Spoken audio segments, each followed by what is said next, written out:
Hello friends, আমি আবারও আপনাদের সামনে নতুন চাকরির বিজ্ঞপ্তি নিয়ে চলে আসলাম। তো অনেক দিন ধরে আপনাদের চাকরির বিজ্ঞপ্তি দেওয়া হয়নি এই চ্যানেলে। চ্যানেলের নাম হচ্ছে ডেইলি গভর্নমেন্ট জব আপডেটস।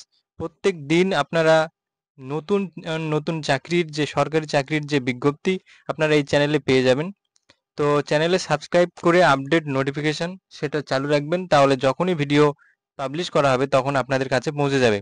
এটা এই জন্যই বলা হচ্ছে ফ্রেন্ডস, আজকে যে বিজ্ঞপ্তিটা এসছে সেই বিজ্ঞপ্তিটার মেয়াদ থাকে মোটামুটি 15 থেকে 20 দিন, লাস্ট ডেট অ্যাপ্লিকেশন। এটা কিন্তু গভর্নমেন্টের যে নোটিশগুলো দেওয়া হয়, বিজ্ঞপ্তিগুলো দেওয়া হয়, সেই বিজ্ঞপ্তিগুলোই কিন্তু এই চ্যানেলে আপনারা পাবেন।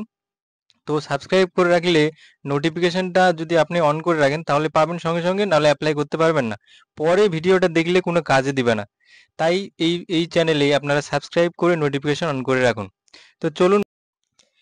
তো বন্ধুরা, বিজ্ঞপ্তিতে চলে এসেছি। এখানে লেখা আছে দেন গভর্নমেন্ট অফ ওয়েস্ট বেঙ্গল, মানে আমি যেটা বলছি একদমই সত্য। Office of the project officer come district welfare officer.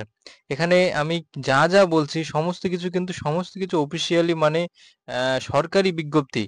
তো এই ইউটিউব চ্যানেল কিন্তু তাড়াতাড়ি সাবস্ক্রাইব করে দিবেন, না হলে কিন্তু অনেক কিছু মিস করবেন। আমি আগে প্রথমেই বলি, যারা আমার এখানে আমি চাই যে সমস্ত ক্লাস 8 পাস, যারা 8 পাস, অনেকে আমাকে অনেক দিদি কমেন্ট করে বলেছিলেন যে দাদা ভাই একটু আমাদের 8 পাসের জন্যও কিন্তু বিজ্ঞপ্তি আনবেন। তো আমি কিন্তু খুঁজে কিন্তু 8 পাসের জন্যই এনেছি। দেখেন, পিওন, ক্লাস 8 পাস পিওনও কিন্তু এখানে বেতন কিন্তু দেখেন, বেতন কাঠামো 12,000 টাকা per month. And group D peon. তো পিওন যে একদম ছোট কাজ তা কিন্তু নয় দাদা ভাই, একদমই খুবই ভালো। 12,000 টাকা পার মান্থ, মানে সরকারি একটা স্কুলে। স্কুলটা কোথায় আর কি বিস্তারিত বলবো। Eklavya model residential school, English medium স্কুলে কিন্তু আপনি পিওন পদে কিন্তু পেয়ে যাবেন দাদা ভাই। আর একটাই ভ্যাকেন্সি আছে, জেনারেল, মানে আপনি যেই ক্যাটাগরির হন কেন অ্যাপ্লাই করতে পারবেন।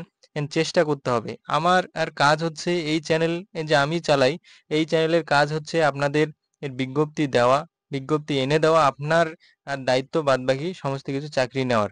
আচ্ছা, আপনি চেষ্টা করুন, চেষ্টা করলেই সমস্ত কিছু হবে দাদাভাই। তো যাই হোক, আপনার জন্য এই বিজ্ঞপ্তি আমি কিন্তু খুঁজে খুঁজে এনেছিলাম। তো এরপরে দেখুন, যদি আপনি এর থেকে আর একটু ভালো, মানে যদি আপনার যোগ্যতা থাকে, যেমন গ্র্যাজুয়েশন থাকলে কিন্তু আপনি সুপারিনটেন্ডেন্ট বয়েজ যদি হন, তাহলে বয়েসেরও কিন্তু এখানে বেতন নির্ধারিত করেছে। হ্যাঁ, 13,500 টাকা। গার্লসেও কিন্তু এখানে দেখেন, গ্রাজুয়েট আপনি যদি বিএ পাস করে থাকেন তাহলে কিন্তু এখানে অ্যাপ্লাই করতে পারবেন। একটা ভ্যাকেন্সি মানে ছেড়ে দেওয়া যাবে না, একদমই বন্ধু। ছেড়ে দিলে হবে না। একটা ভ্যাকেন্সি মানে ওখানেই চান্স নিতে হবে, আর এটা সিলেকশন অ্যান্ড প্রক্রিয়া তাড়াতাড়ি কিন্তু এগুলো নিয়োগ হয়। তো যাই হোক, এরপরে যদি আপনি এমএ পাস করে থাকেন আর সঙ্গে বিএড থাকে, তাহলে কিন্তু এই যে দেখতে পাচ্ছেন আপনার সাবজেক্ট কোনটা, যদি আপনি ইংলিশে পড়াশোনা করে থাকেন সেটাতে আপনি 18,000 টাকা মাসে পাবেন। যদি আপনি পোস্ট গ্রাজুয়েটে শুধু বিএড দিয়ে থাকেন তাহলেই একটা ভ্যাকেন্সি আছে জেনারেলে, আপনি টিচার্স ইনচার্জ পদে এখানে পেতে পারেন, যার বেতন এখানে উল্লেখ করে দিয়েছে 23,000 টাকা। বন্ধু, আমি এখানে কোনো কিছু কিন্তু বানিয়ে বলছি না, যা কিছু এখানে সমস্ত কিছুই কিন্তু এখানে বিজ্ঞপ্তি বলছে। এরপরে যারা টিচার তাদের 18,000 টাকা বেতন। হ্যাঁ, দেখতে পাচ্ছি। এরপরে আমাদের এখানে আর যোগ্যতা কিছুই না। এরপরে অ্যাপ্লাই করব। আমরা সবথেকে বড় কথা, অ্যাপ্লাই কোথায় করব এটা বড় কথা। এই যে বিজ্ঞপ্তিটা কোথায় পাবো সেটাও আমি বলে দিচ্ছি।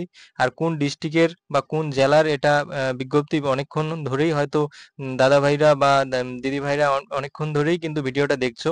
হ্যাঁ, এখন এখন সবথেকে বড় কথা যে কোথায় আমরা জমা দিব। হ্যাঁ, এটা কিন্তু অফলাইনেই একটা জমা দেওয়ার process. Submit application along with relevant documents. আমরা সমস্ত ডকুমেন্টস কিন্তু এখানে উল্লেখ করা আছে। এই যে এখানে পুরো বিজ্ঞপ্তিটাতে কিন্তু উল্লেখ করা আছে কি কি ডকুমেন্টস লাগবে। সেই ডকুমেন্টস আপনাদের আধার কার্ড, তারপরে আপনার কোয়ালিফিকেশন, সমস্ত সমস্ত কিছু ডকুমেন্ট নিয়ে যাবেন। নিয়ে গিয়ে যেটা লাগবে সেটা আপনি জমা দিবেন কোথায়? Project officer come district welfare officer, backward classes welfare and ট্রিবাল development, Purulia. Purulia ডিস্ট্রিক্টের যারা বাসিন্দা তারা কিন্তু এই যে ঠিকানায় আপনারা কিন্তু গিয়ে জমা দিবেন। 29/8/2025 স্টার্ট হয়েছে, 18/9/2025 কিন্তু 5টা PM পর্যন্ত কিন্তু শেষ হবে। তাই ভিডিওটা সাবস্ক্রাইব করে রাখবেন। শুধু এই বিজ্ঞপ্তিটাই যে দেওয়া হবে, আদার্স যারা অন্য ডিস্ট্রিক্টের দেখছো ভিডিওটা, তাদের জন্যও কিন্তু বিজ্ঞপ্তি দেওয়া হবে। কমেন্টে জানাও যে তারা কোন ডিস্ট্রিক্টের, তাদের জন্যও ভিডিও আনবো। একদম অষ্টম শ্রেণী পাস মিনিমাম যদি হয়ে থাকো, তার জন্য ভিডিও আছে, একদম সরকারি চাকরির বিজ্ঞপ্তি। আমরা জানি সেটা কি, যে আপনাদের কি কি ডকুমেন্টস নিয়ে যেতে হবে সবার জন্যই। এখানে সবার জন্যই উল্লেখ করা আছে ফ্রেন্ডস, কি কি ডকুমেন্টস। প্রথমেই আছে এ নম্বরে দেখেন, এজ প্রুফ, অ্যাডমিট কার্ড ওর সার্টিফিকেট সেকেন্ডারি এক্সামিনেশন, মানে মাধ্যমিকের যে আপনার অ্যাডমিট কার্ড সেটা কিন্তু আপনার নিয়ে যেতে হবে এজ প্রুফ হিসাবে। এরপর রেসিডেন্টাল প্রুফ, আধার কার্ড অথবা ভোটার কার্ড, এগুলো নিয়ে যাবেন। Marksheet support educational qualification both side and highest qualification, highest qualification কি আছে সেটা নিয়ে যাবেন। Experience certificate for the competent and authority if applicable, experience certificate যদি আপনার থাকে তাহলে নিয়ে যাবেন। Caste certificate whether applicable, caste certificate যদি আপনার অ্যাপ্লিকেবল থাকে, মানে গ্রাহ্য, আপনার কাস্ট সার্টিফিকেট থাকে তাহলে নিয়ে যাবেন। মোবাইল নাম্বার আর ইমেল আইডি যদি থাকে, তা মোবাইল নাম্বার আর ইমেল আইডি তো থাকবে সবারই, সেটা নিয়ে যাবেন। এই কয়েকটা ডকুমেন্টস আপনার লাগবে, সেটা জেরক্স করে আপনি একটা ড্রপ বক্স দেখতে পাবেন, সেই ড্রপ বক্স এখানে লেখা আছে, সেই ঠিকানায় ড্রপ বক্সে এত তারিখের মধ্যে 5টা PM এর মধ্যে আপনি জমা করবেন। তো আশা করি ভিডিওটা ভালো লেগেছে ফ্রেন্ডস।